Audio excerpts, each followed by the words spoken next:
Welcome back to #Awani. And now moving on, a story which is still making international headlines.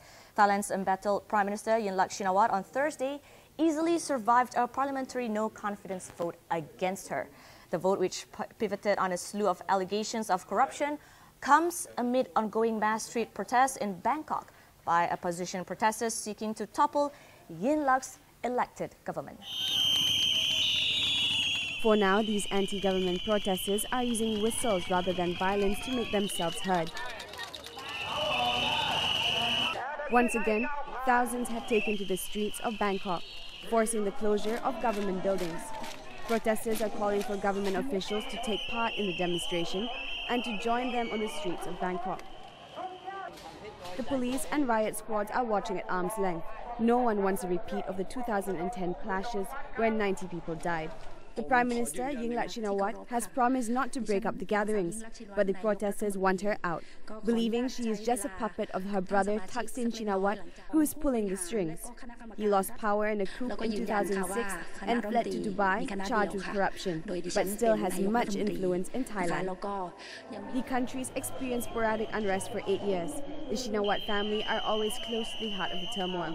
The fear is these latest protests will develop into a much more serious situation in this deeply divided country.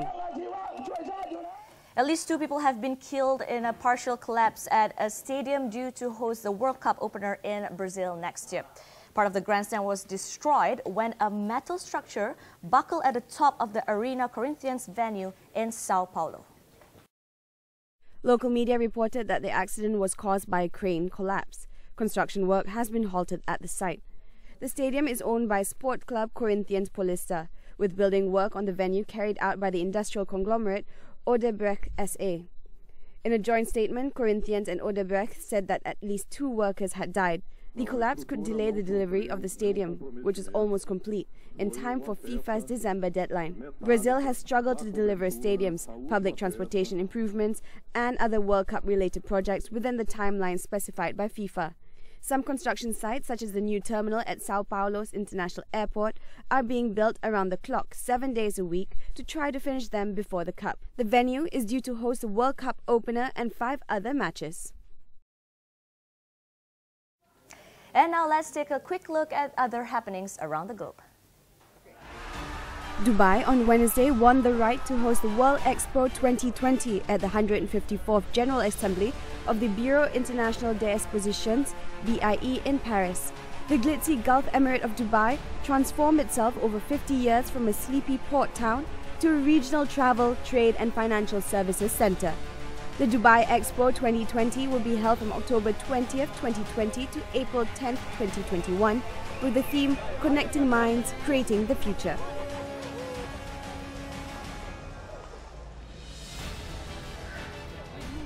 Six people were killed while 3 others were injured in an explosion near a nuclear power plant in India's Tamil Nadu state. The incident took place when a homemade bomb accidentally exploded in a house near a controversial Kundakulam nuclear plant, which began operations in October. Police claim that the house was being used as a bomb-making factory. However, the cause of the blast was still under investigation.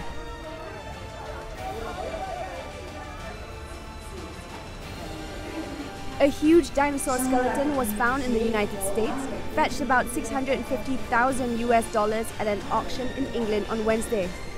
The female Diplodocus longus skeleton, nicknamed Misty, measured 17 meters long and 6 meters tall. The auction house in southern England's West Sussex said the buyer is an unnamed institution that would put the skeleton on public display. The skeleton was treated at a fossil laboratory in the Netherlands before it was assembled in Britain. And that wraps up this edition of #Awani. Do let us know your comments on our Twitter and Facebook on any of the stories you have heard today. And don't forget to #Awani. I'm Iza Islan. Thanks for watching and goodbye.